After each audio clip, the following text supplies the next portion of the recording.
Why do most religions hate pork? I grew up eating pork, pretty uncontroversial, but it seems like almost every religion around the world doesn't eat pork. Muslims, Jews, Seventh-day Adventists, Jainism, Rastafari, Ethiopian Orthodox, branches of Buddhism, some Chinese folk religions, and apparently it goes deep, just from like Buddhist compassion to Native American traditions to biblical explanations, and is reinforced in Deuteronomy 14:8, which adds, the pig is also unclean. Pigs are scavengers, they're gross, they eat everything. Eating non-kosher foods like pork is believed to create a spiritual barrier between the person and their ability to connect with the divine. The religious texts of Islam go beyond simple prohibition, right? Describing pigs as inherently impure creatures, both spiritually and physically. It was not a proper article of food for man. Principles of compassion. For Buddhists, this is known as karuna. Like some Jains, and I think we'll probably get to it, are so strict that they won't eat anything except for what has fallen from the tree. So they're like, if an apple falls, you can eat it. That's like the most hardcore. Like, I don't know if you can even do that. Many elders teach that during slavery, pigs were fed the same poor quality food as enslaved peoples. The pig was the garbage disposal of the plantation, linking food choices to the liberation from colonial influence. So let's jump in to the story of pork.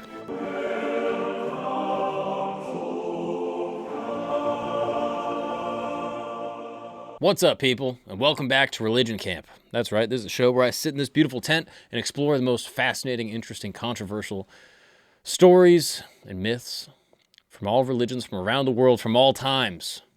Of course, I'm joined today by my friend Christos, the Greek freak, also the producer of this wonderful program, and also the researcher of a lot of this stuff. So if anything's wrong, you go ahead and just harass him.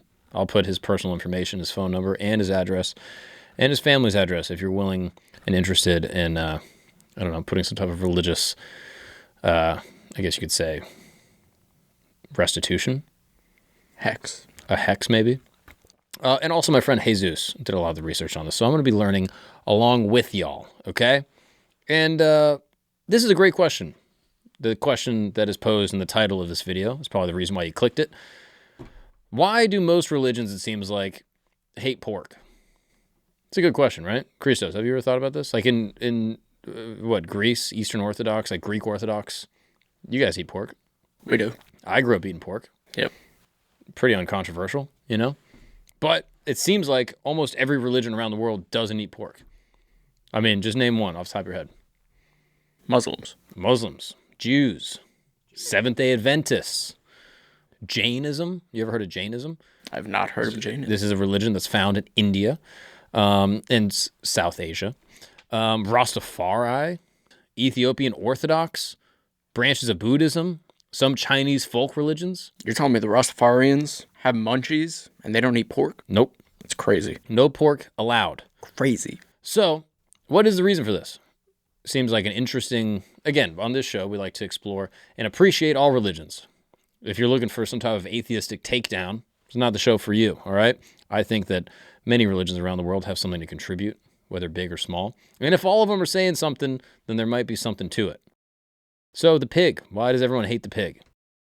Or maybe not hate the pig, why do they love the pig? Why do we hate the pig? That's a better question. And apparently it goes deep. There's a lot of stuff. Like, so some, I guess my, off the top explanation was like, oh, it probably was dirty and like you would get sick or something. That's partially true, but there are fundamental religious approaches from like Buddhist compassion to Native American traditions to biblical explanations and everything else you can imagine. So let's jump in to the story of pork. Let's start with the Jews, shall we? One of the earliest ones to outlaw the use of pork, one of the oldest religions in the world. And this comes from Jewish kashrut law within the Torah, which, if you are a Christian, you also read the Torah, first 5 books of the Bible. Genesis, Exodus, Leviticus, Numbers, and Deuteronomy. Crush that. Sunday school. Holler at me. Or Torah school? Do Jews have like a Shabbat school or something? Jews, let me know. Comment below. Let's just jump in. Leviticus 11:7 declares, and the pig, although it has a divided hoof and is cloven-footed, yet it does not chew the cud. It is unclean for you. This command is reinforced in Deuteronomy 14:8, which adds, the pig is also unclean. Although it has a divided hoof, it does not chew the cud. You are not to eat their meat or touch their carcasses. So, why pigs specifically? According to Jewish law, for an animal to be considered kosher, which Jews, kosher is fit for consumption, it must possess two distinct characteristics. It must chew its cud. What is that? This is a process where an animal will regurgitate and re-chew partially digested food and have split hooves. Those are the two things. Chew the cud, split hooves. Now, pigs have split hooves. Can we get a picture of a pig hoof real quick? But they don't chew their cud, making them problematic. It's interesting that that's what kosher would want. That's the Jewish law, that they have to chew their cud. The distinction isn't just a technicality. It represents a fundamental principle in Jewish law, where partial compliance isn't enough. You need adherence to the divine specifications. Historical context deepens our understanding of this prohibition. Ancient times, pigs were known as scavengers. They would eat anything. Like there's like old mob stories where like they would throw a body to the pigs and the pigs would just eat it up because they go crazy. Pigs are scavengers. They're gross. They eat everything. Feces, dead animals. And unlike the cud-chewing animals like cows and sheep that primarily eat grass, pigs indiscriminately eat basically everything and therefore are seen as spiritually and physically unclean. Jewish scholars have long interpreted this as divine wisdom that protects both the body and the soul, seeing the pig as a symbol of impurity that could contaminate their mind, body, and spirit. The concept of maintaining spiritual purity through dietary observance goes just beyond certain foods, right? Like Judaism has this thing known as kosher. Also, it comes from the Hebrew word kasher, which I think is probably pronounced kosher. I don't know, it's spelled differently. And basically, it literally just means fit or proper, suggesting that following these dietary laws helps make a person spiritually sound. As the saying goes, you are what you eat. And in Jewish tradition, eating non-kosher foods like pork is believed to create a spiritual barrier between the person and their ability to connect with the divine. Perhaps the most significant of these dietary laws, they have played a crucial role in preserving Jewish identity through the millennia. That's right. Beyond the Jewish diaspora and persecution, Jewish communities were scattered across the globe, so their adherence to kosher laws, particularly the visible abstention from pork, became a powerful way to maintain their identity and connect with their heritage. What's up, camp family? What's up, campers? Two big announcements. Don't skip this. Two massive announcements. The merch store is back open. That's right. Camp Goods is back in stock. We got these hats that I'm wearing right now. I've been rocking them both on here, on Flagrant. I've been wearing them on stage. We got a bunch more hats like the ones behind me. You can see them all here on the website. We also got some shirts. Oh man, what is this one right here? Come on now. Come on now. Camp gear for all terrain. We got some other ones. What is this one right here? Oh, this one's beautiful. This one might be one of my favorites. The colors are absolutely crazy. This is Camp Gagnon, vintage wisdom across the globe. Come on now. We got all that and more on the store. We also got these sick mugs right here. You might have seen me maybe sipping from one of these in some of the recent episodes. These are sick. They are all available on the website, campgoods.co. Check it out. Link is in the description. And by supporting the merchandise, you are obviously supporting the show. You're supporting me, and you're obviously, supporting all the amazing people that make the show happen, like Christos, who is currently throwing me t-shirts from underneath this desk here. So please check that out. Additionally, I'm on the road. That's right. I'm doing my 1 hour of stand-up comedy. Some of the greatest jokes ever written, okay? That's not true, but they are my jokes, and I wrote them. I'll be in Portland, Maine on April 27th, and that one I'm doing with Joey Avery. You know Joey Avery, a friend of the show. He sat across from me many times, and I'm explaining some things to him, and he might be my dumb friend, but he is a brilliant stand-up comedian, and we will be there in Portland, Maine. If you are in these areas, please come out, and we're adding a ton of dates all through the summer, so check out my website, themarkgagnon.com, for all tour dates and updated info. Come hang out with me. I talk to every single person after the show. If you want to kick it with me, maybe have a drink, I'll be there, and I will see you guys on the road. Here is a bullet. Imagine this. You're 30 feet underground, digging through frozen earth with spoons and mess hall plates. Nazi guards patrol overhead. One wrong move, one loose pebble, and it's over. But on this night in 1944, 76 Allied prisoners would attempt the impossible, tunneling their way to freedom in the largest prisoner of war escape of World War II. And centuries earlier, in a cold stone chamber, a teenage girl in armor stood before her accusers. Her crime? Leading armies, speaking to angels, and daring to challenge the most powerful men in Europe. Joan of Arc's trial would become one of history's most infamous moments. These are just two stories from Today in History, the newsletter that brings you the most fascinating events from the past, delivered fresh to your inbox. From epic wars to religious rebellions, ancient mysteries to modern marvels. Don't miss another piece of history. Scan the QR code now or click the link in the description to sign up for Today in History. Even today, many secular Jews, when I say secular Jews, these are people that are ethnically Jewish but do not observe many of the religious practices, still avoid pork as a way of honoring their cultural identity, and also because they probably just think it's gross. A lot of my Jewish friends are like, yeah, I just don't eat pork. I never grew up eating it, and I don't want it. But to them, I say, try bacon. It's awesome, especially if you get it crispy. Like you go to like get diner bacon, it's like real thin, it's just like glass. That's what you really want. So those are the Jews. It's written in the Bible. Can't argue with God. Well, technically you can. Abraham does it, and basically the whole Talmud is just like, loopholes. Jew magic, as you could say, which a lot of people think Jews are magical, which I disagree with. Okay, I don't think Jews have magic, but let the record show that all the greatest magicians ever are Jewish. Name one. Name a magician. David Copperfield. Jewish. Really? Yes. I mean, Google it, I think. Chris Angel? Chris Angel is not. He's Greek. Yeah, so that's why I mentioned him. Technically, he's Greek Orthodox. He's one of the few, but angels are Jewish.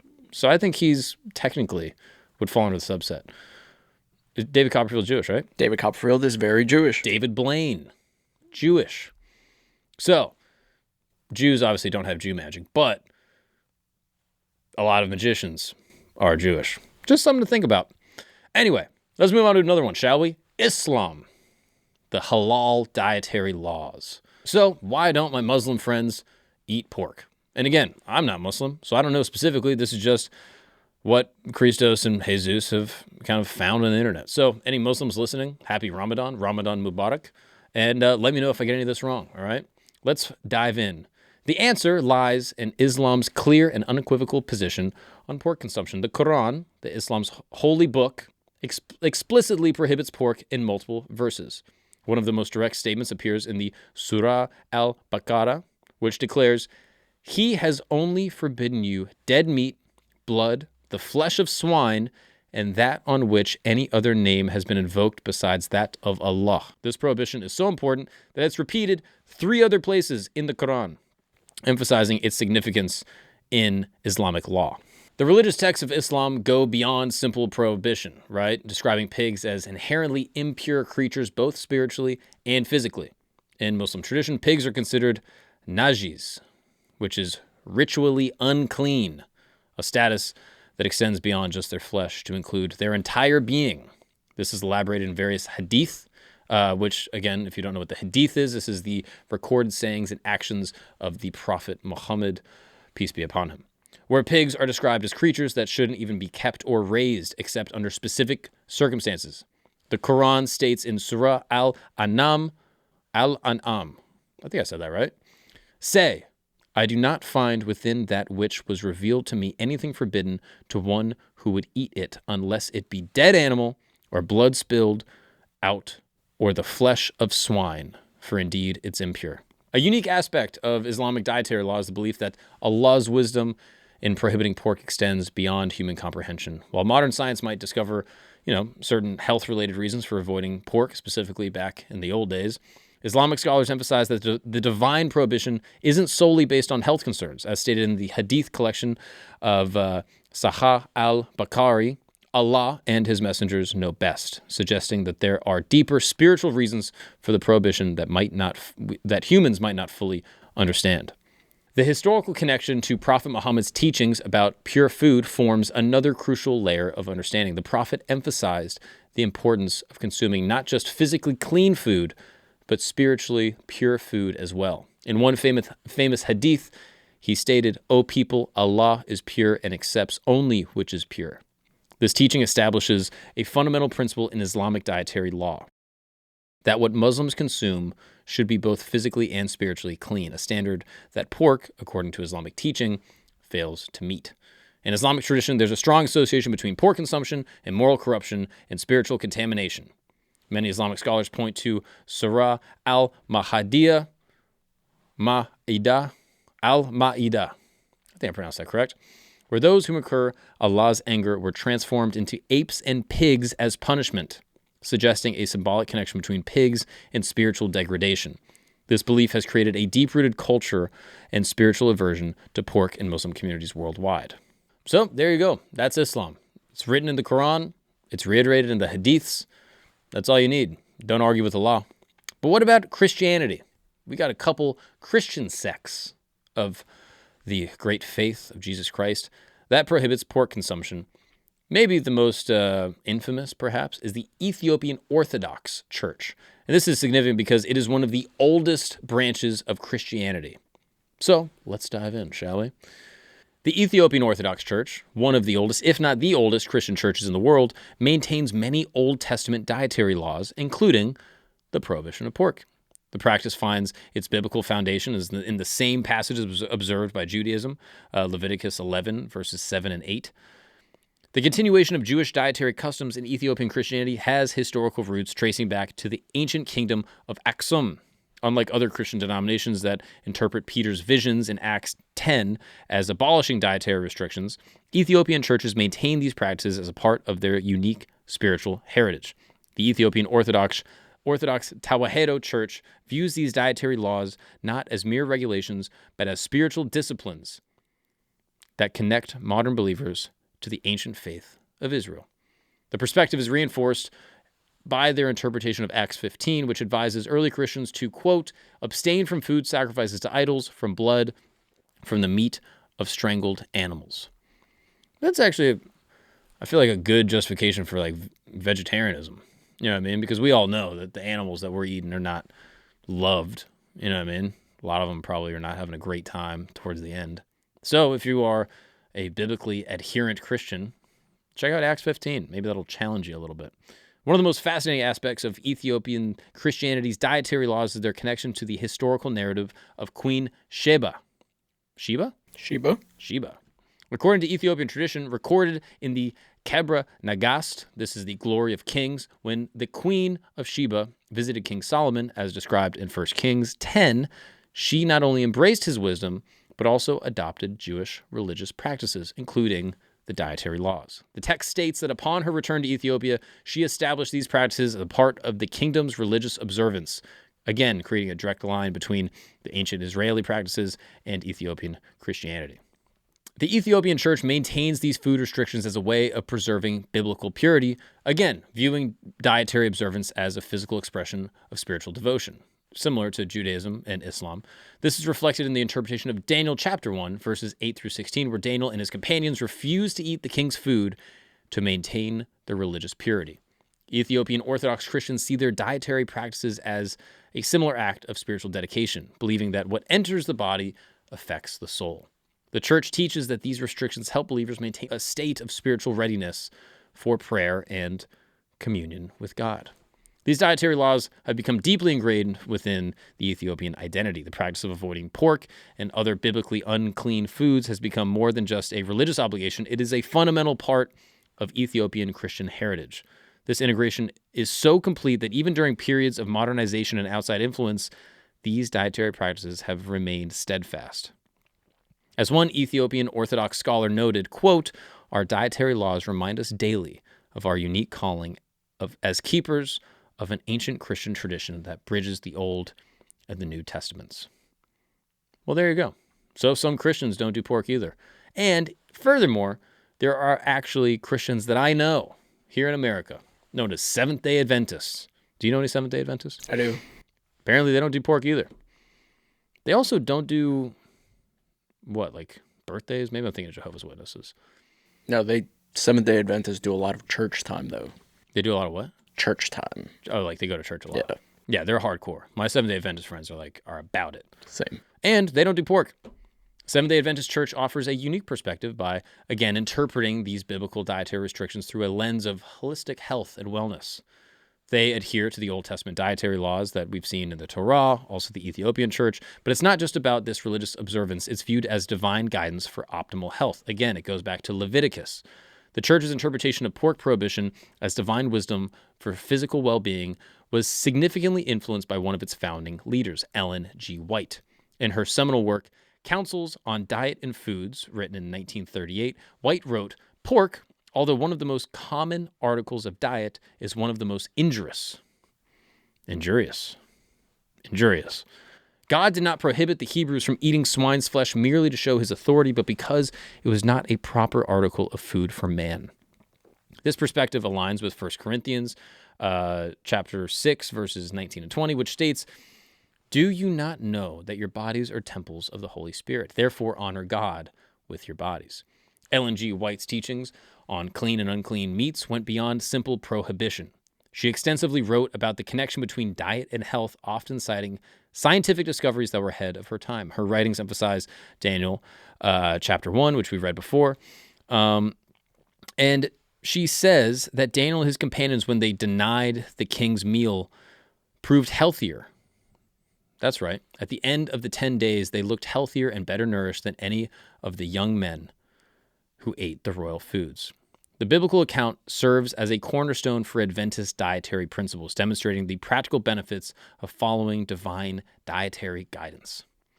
Well, there you go. I mean, that's Seventh-day Adventists. They're pretty hardcore.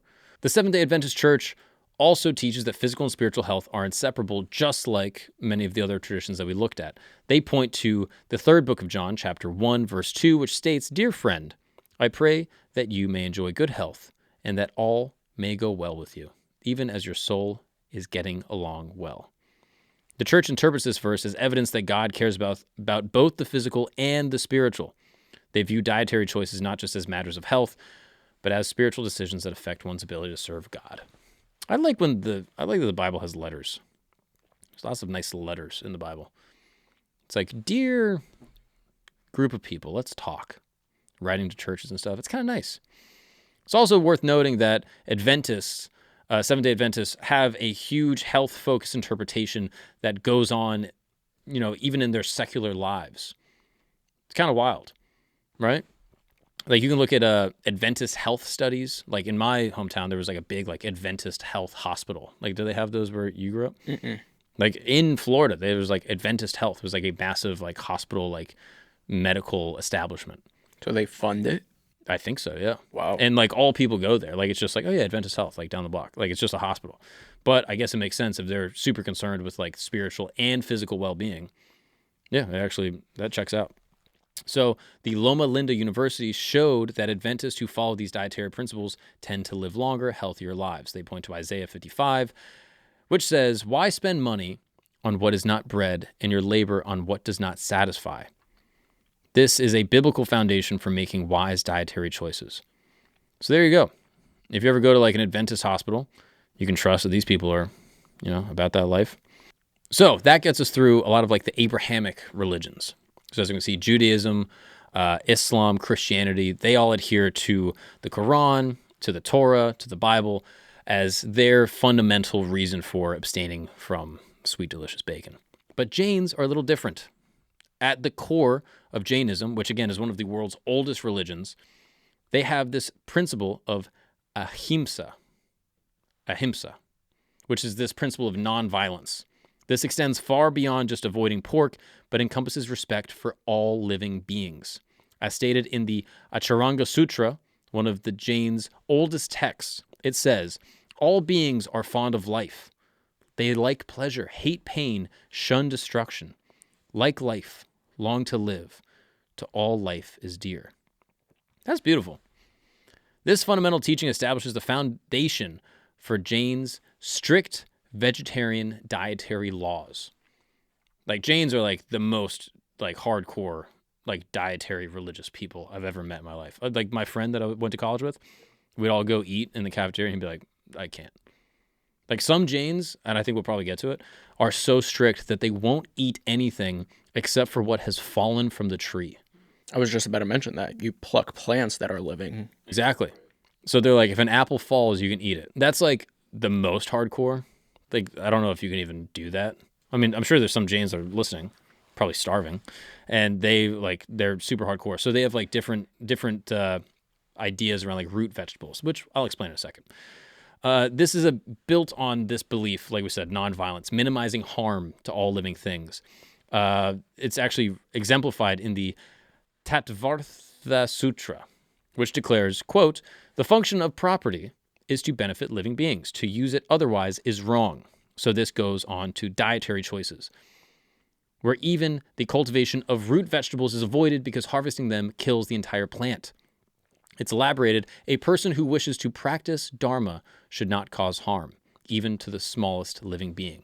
Therefore, consuming pork or any meat is seen as a direct violation of this core principle, as it inevitably causes harm to the sentient beings. The Jain philosophy goes even deeper. In another text, the Acharanga Sutra, it says, quote, "All souls are equal, all souls are alike. All souls are pure and perfect. Therefore, they should not be injured." This perspective sees all living things as being worth respect and protection, and that makes all consumption of meat fundamentally incompatible with the spiritual practices. As stated in another text, he who harms animals has not understood or renounced deeds of sin. In this world and in the next, there is much suffering for one who kills living beings. Sorry, bodybuilders. If you're crushing whey protein, just know that there might be Jain hell to pay. So yeah, Jain teaching is pretty hardcore. The karmic consequences of meat consumption are very severe and far-reaching. As it says in some of the texts, what you sow, so you shall reap.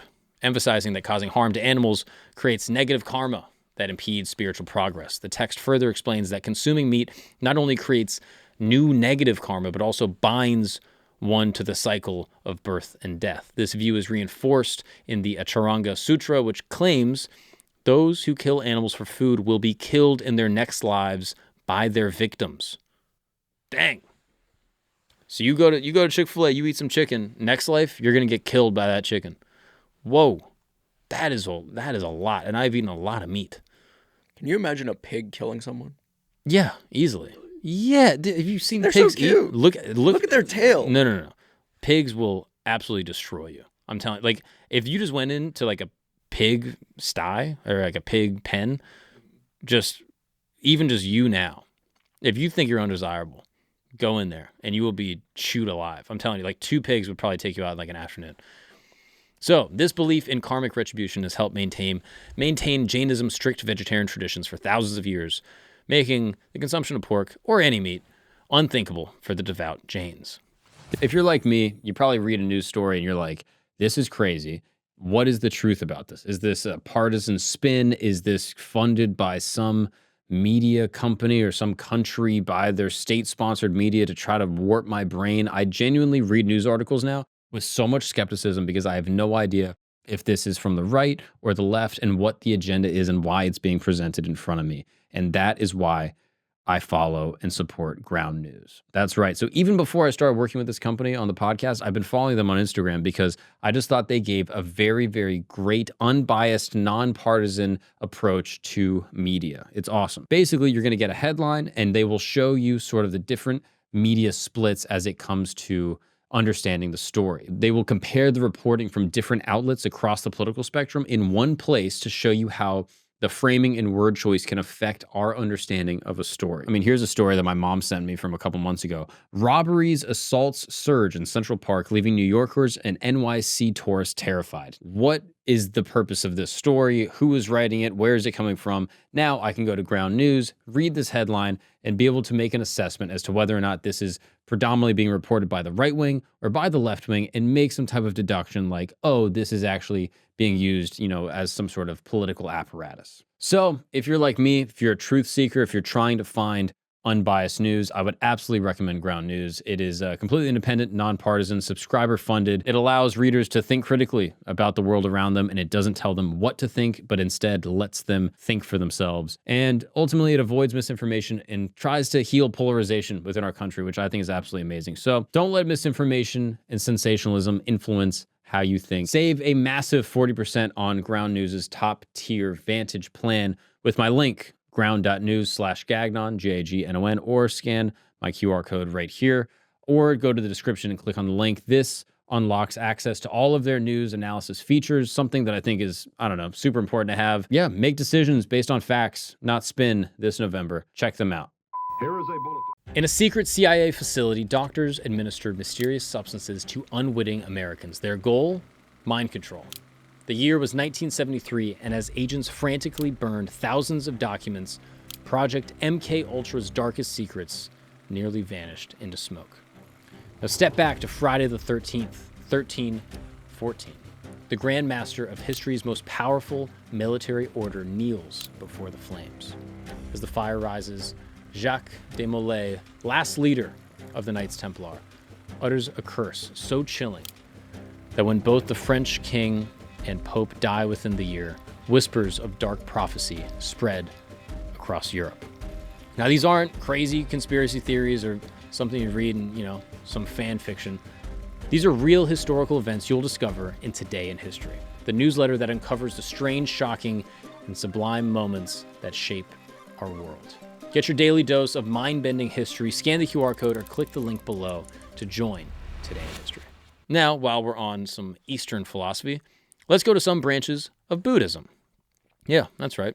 Some Buddhists don't do pork or any other meats because, like I said, it is deeply intertwined with these fundamental principles of compassion. For Buddhists, this is known as karuna. The Mahayana Mapurva, just put it up on the screen. I don't know how to say that. The eating of meat extinguishes the seed of great compassion, reflecting a core belief that consuming animal flesh conflicts with cultivation of universal compassion for all sentient things. So yeah, for many Buddhist practitioners, consuming pork directly violates the first precept of Buddhism, basically saying the commitment to abstain from killing or any living being, that you don't kill stuff. So the Lankavatara Sutra elaborates on this by saying, for the sake of love and purity, the Bodhisattva should refrain from eating flesh, which is born of semen, blood, and the like. Whoa! So they're making it gay. A little bit. Like, if you eat meat, you're basically eating grown-up semen. Bro, that's a good point. Whoa. Because you wouldn't eat cow semen, but you would eat a cow. Right. Which is basically cow semen. But is the semen in the meat? Yeah. Because how do you make meat? You need semen. Whoa. I don't think I follow. How do you make a cow? Oh, okay. You first get cow semen. Right. Cow egg, mix it together, cow. Now you're eating cow semen. That is why they did a bit of a reach. Some of these Buddhists are like, yo, no diddy. Don't eat a cow or else that is gay. So in the Pali Canon, particularly in the Jivika Sutta, the Buddha permitted monks to eat meat if it was not specifically killed for them and if they had not seen, heard, or suspected that the animal was killed for their benefit. So what would that mean? Like, you find a dead cow somewhere. Roadkill or something? Yeah. Or like, if a cow was killed because it was like suffering. Oh, so maybe like a cow breaks its leg. And you're like, oh, this cow's suffering, it's going to die. Let's kill it. You didn't see it get killed. You didn't hear it get killed. And then you get to technically eat it. Only under that condition. Or basically anyone that gifts you a cow meat. Yeah. Because it wasn't for you. I guess this is why there's not that many Buddhist restaurants. Like, I've never been to a Buddhist restaurant. Same. But you'd have to get cow meat that was like, hey, no one heard this thing get killed. It broke its leg. So you get like that much because we got to share it with the whole restaurant.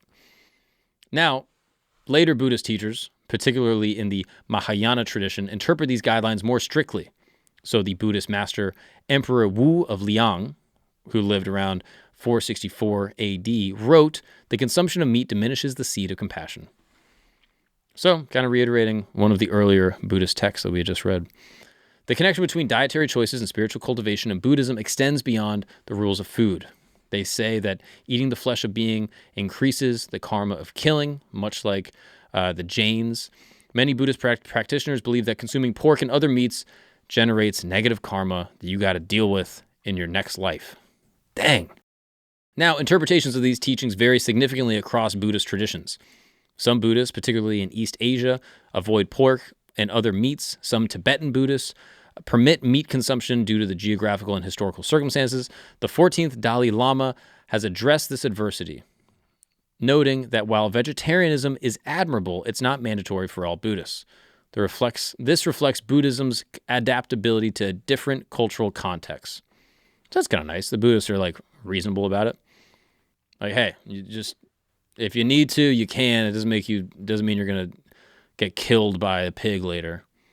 But still, you should be, chill with that. All right, let's move on to another Eastern tradition as we're going farther east. Now, if I had to ask you what country you think eats the most pork, random guess. United States. That's actually a good question. Let's find out.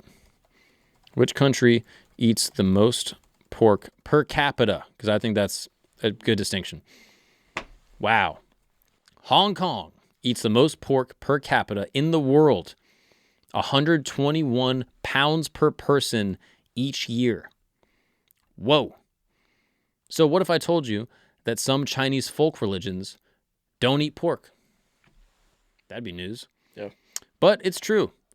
The classic rites, also known as the Liji, describe the specific taboos surrounding pork consumption, stating that in the first month of autumn, one should not consume pork as it disturbs the harmony between heaven and earth. This ancient text reflects how early Chinese civilizations viewed dietary restrictions as essential for maintaining cosmic balance. The pig holds a sacred connection in several Chinese deities, most notably Zhu Beijai, who appears in the classical novel Journey to the West as the divine being trapped in pig form.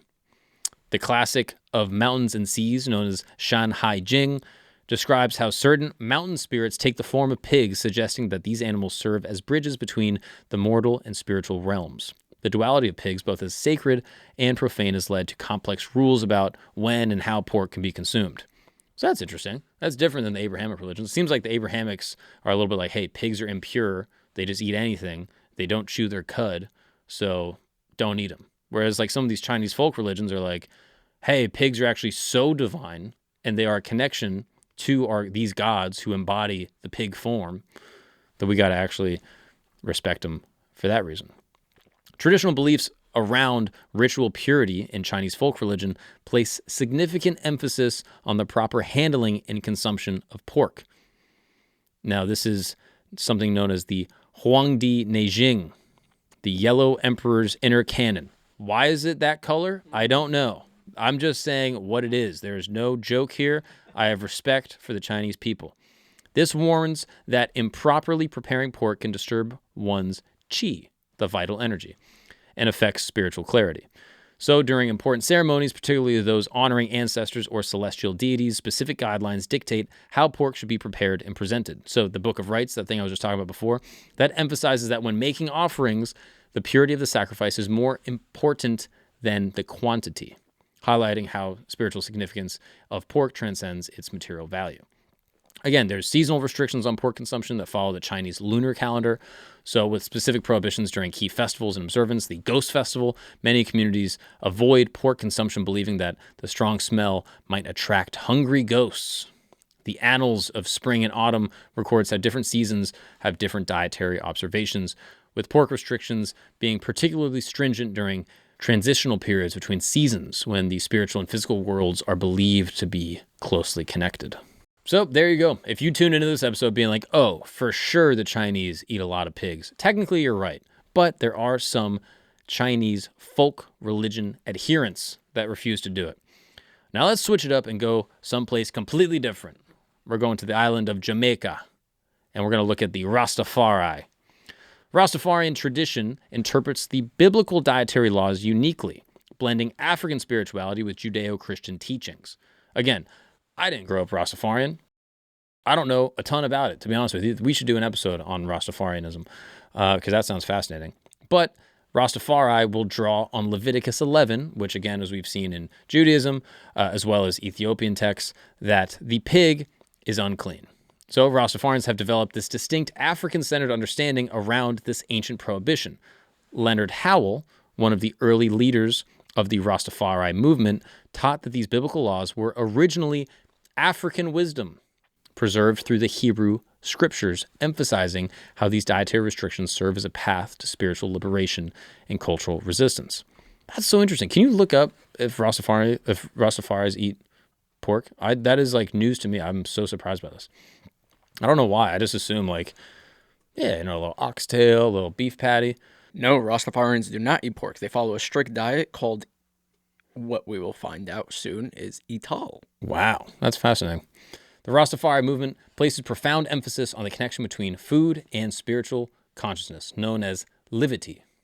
As expressed in the teachings of Marcus Garvey, what we put in our bodies directly affects our ability to reason and to see things in their true perspective. Christos, I'm glad you brought up Ital and the principle of Ital living. This is fundamental to the Rastafarian practice. It goes beyond simple dietary restrictions to embrace a holistic approach to natural living. The word Ital derives from vital. Yeah, there you go. Vital, vital, Ital. And its dietary guidelines emphasize life-affirming foods, as stated in the recordings of the early Rasta elder Leonard Howell's teachings. Can we get a picture of Leonard Howell, by the way? It's so fascinating. This Leonard Howell, I'm not familiar with this guy.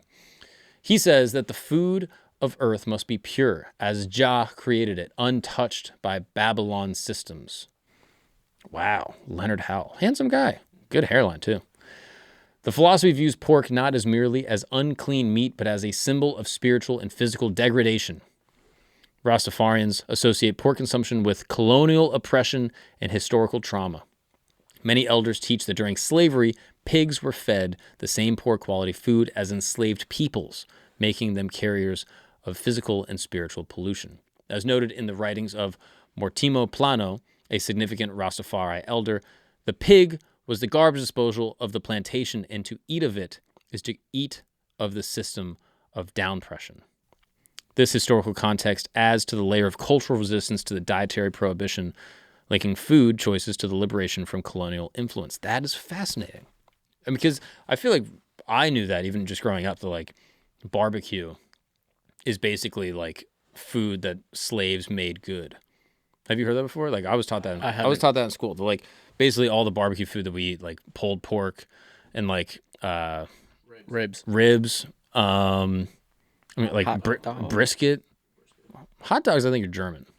Oh. But a lot of if you go to a barbecue restaurant, you're gonna get pulled pork, you get ribs, all that stuff. Apparently was the waste meat that was given away to the enslaved peoples in America, and obviously probably in the colonial islands and stuff. And so as a result, they turned it into amazing food that now white guys in Texas are yeah, we made it. But they also say that the pigs and enslaved people ate the same diet. Yeah, I mean, the pigs are just eating the waste. They'll just eat anything. So that's interesting that the Rastafari tie it in, saying hey, this is a sign of our colonial oppression. Shout out to the Rastafari. That's awesome. Rastafarians interpret Isaiah 52 also to say, don't touch any unclean thing. And they, again, see this bodily and spiritual purity through conscious eating.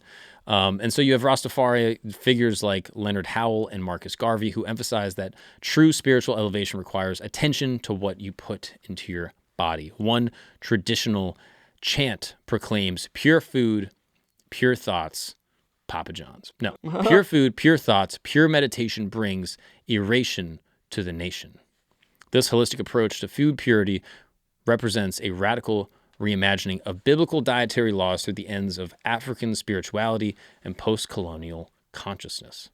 Wow, that's awesome. I have way more respect for the Rastafari now. That's sick as hell.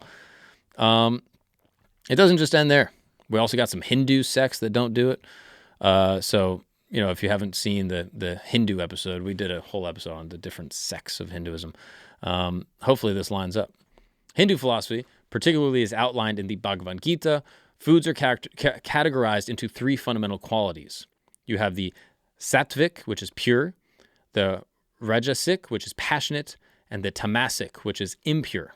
The sacred text states that foods that promote life, purity, strength, health, joy, and cheerfulness, which are savory and oleaginous. What is that word?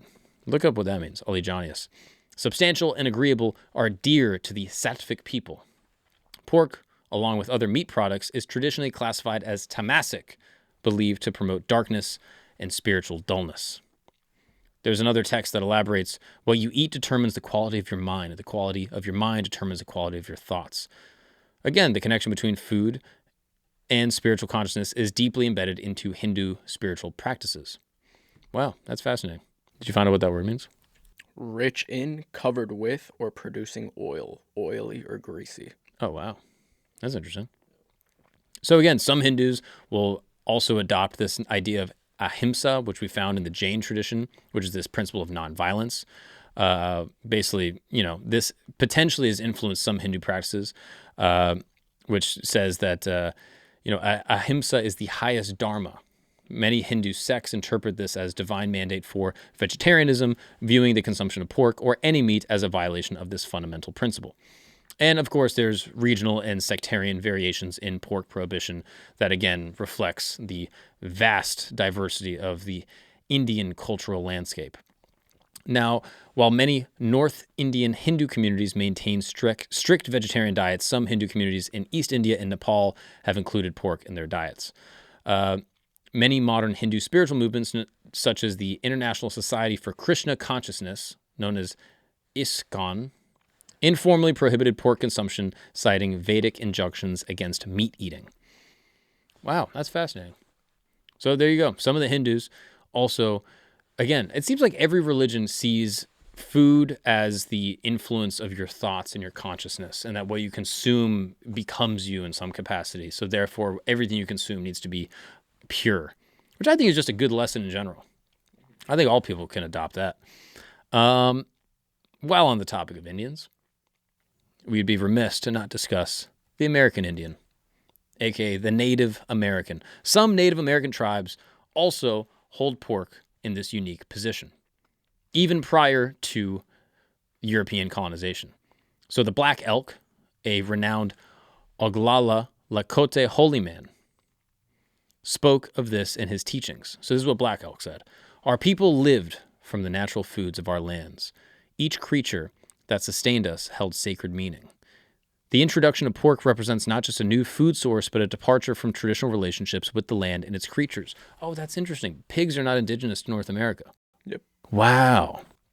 So if pigs aren't over here, the natives are like, hey, this is outsider food. This is not for us. Wow, that's really interesting. So the introduction of pork represented not just a new food, but a departure from the traditional relationship with the land and its creatures. Wow.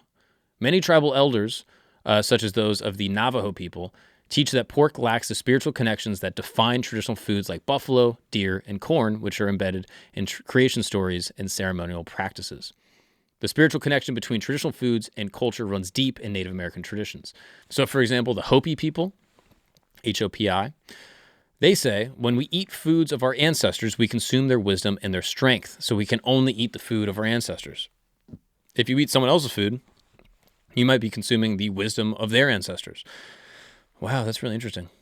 Traditional foods are seen as gifts from the Creator, each with its own spirit and purpose in maintaining cultural continuity. The Cherokee speak of this idea that, quote, every plant, every animal that gives itself for food carries medicine and stories.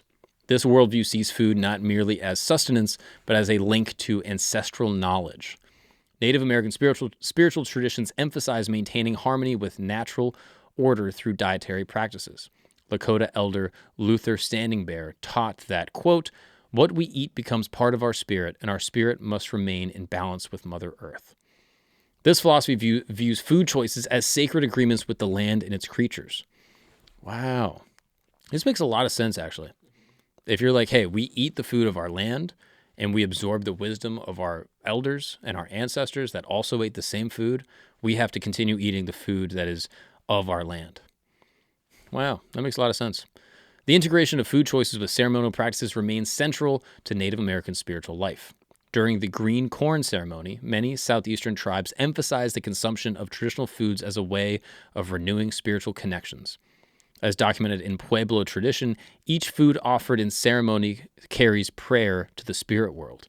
Notably, pork is absent from these practices as it lacks the spiritual significance of indigenous food that have been a part of ceremonial life for countless generations. So yeah, I guess Thanksgiving didn't have pork. Just Apparently not. turkey and cranberries, I guess. Wow. This is wild. I feel like I learned a lot just by going through all this. Which tradition's your favorite, would you say? No wrong answer here. Purely based on them not eating pork. Yeah.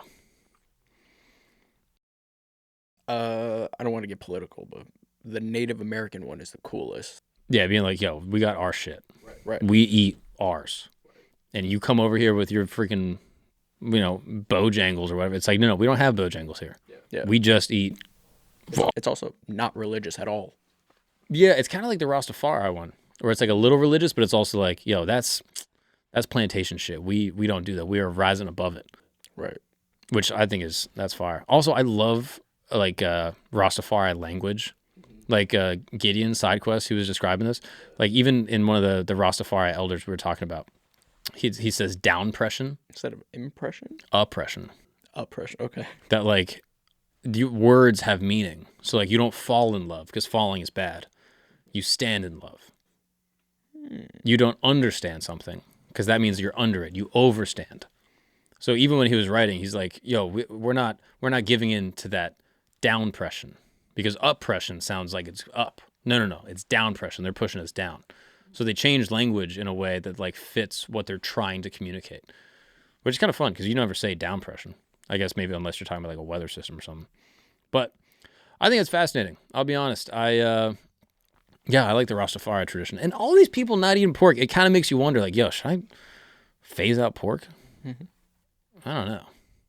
I will say the common thread, like I was saying before, is that all these cultures have this strong fundamental belief that what you put in your body impacts your thoughts, it impacts everything, it impacts who you are, which I think is generally true. Like, it goes beyond pork. I think you could say the same for, like, processed foods, eating garbage at the 7-Eleven when you pop in, grab a taquito, eat like a Beef jerky. It's like, what is that? You know what I mean? Like, is that even food? Like, I don't know. RFK might make me a Jain. I'm close. But if I missed your tradition, if you belong to a faith background that we didn't discuss, I would love to know what it is and why you don't eat pork. Please comment below. And furthermore, if I did talk about your faith tradition and I got something wrong, I would love to know the correct answer. Please correct me gently, nicely. All right? I'm trying my best. And as always, this has been another episode of Religion Camp. Okay? So maybe today, take a break off pork. Think about the words that we've been discussing. And I'll see you guys next Sunday. Thank you so much, and peace be with you. If you've made it to the end of this episode, that's because you rock with us. And for that, we rock with you. You are sophisticated. You enjoy honest, true communication, a highbrow type of person that understands this.